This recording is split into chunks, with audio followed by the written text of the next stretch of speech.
पावसाने ओढ दिल्यामुळे भाजीपाल्यांसह तरकारी मालाचेही बाजारभाव वाढलेत।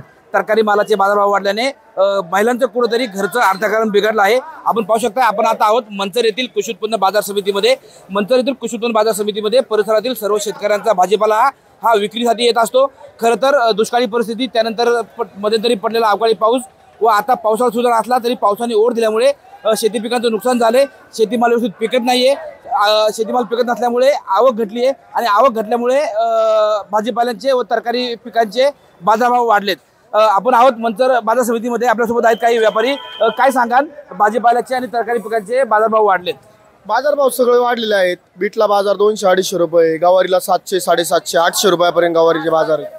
फ्लावर 200-225 रुपये बाजार आहे। कोबीला 150 ते 180 रुपयेपर्यंत बाजार आहे। अजून गवारी बिजारी सगळा बाजार वाढला। मिरची 800 रुपये, 80 रुपये किलो मिरचीला बाजार आहे। भरपूर काकडीला 25 रुपये बाजार आहे।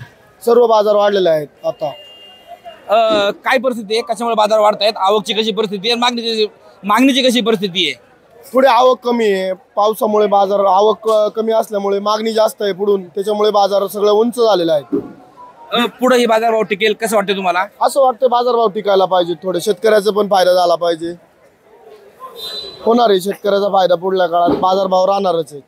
खरं तर पावसाने ओढ दिली तर बाजारभाव टिकून राहील असं व्यापाऱ्यांचं म्हणणं आहे। आपल्यासोबत काही शेतकरी आहे। काय सांगा ना बाबा, बाजारभाव वाढलाय, शेतकऱ्यांना याचा फायदा होतोय का? शेतकऱ्यांना चांगल्यापैकी व्यवस्थित बाजारभाव भेटते, त्यामुळे शेतकरी खुश आहे सध्या तरी। बाजारभाव वाढलाय भाजीपाल्यांना, काय सांगाल याचा शेतकऱ्यांना फायदा होतोय का? कशी परिस्थिती आहे? शेतकऱ्यांना फायदा झालाच पाहिजे, कारण माल तयार करण्यासाठी जो काही उत्पादन खर्च असतो तो उत्पादन खर्च बाजारभाव कमी असल्यामुळे तो काही परवडत नाही। त्याच्यामुळे शहरी का भागात लोकांना कळते का आज बाजारभाव तडकलेला आहे तडक, परंतु माल जिथं तयार करून मार्केटमध्ये आणण्यासाठी जो काही उत्पादन खर्च असतो तो खर्च जरी शेतकऱ्यांना इथून मागे परवडलेला नाही।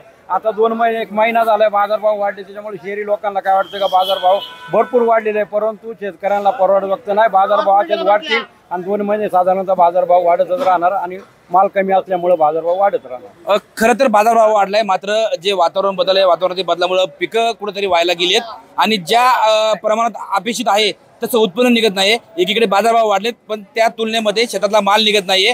शेतकऱ्यांचं गणित कसं राहिलं?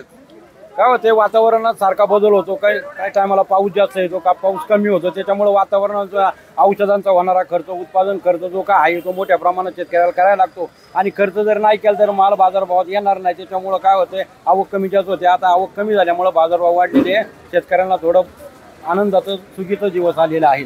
खरं आता तर पावसाने ओढ दिली आहे त्यामुळे बाजारभाव वाढलेले आहेत। आगामी परिस्थितीत बाजारभावाची काय परिस्थिती राहील असं तुम्हाला काय वाटतं एक शेतकरी म्हणून? साधारणतः 2 ते 2.5 महिने बाजारभाव वाढतच राहणार, कारण माल कमी असल्यामुळे आवक कमी असल्यामुळे बाजारभाव वाढतच राहणार। शेतकऱ्यांना फायदा झालाच पाहिजे, कारण उत्पादन खर्च जो काय आहे तो भरपूर प्रमाणात आहे, त्याच्यामुळे शेतकऱ्यांना बाजारभाव मालाला मिळालाच पाहिजे।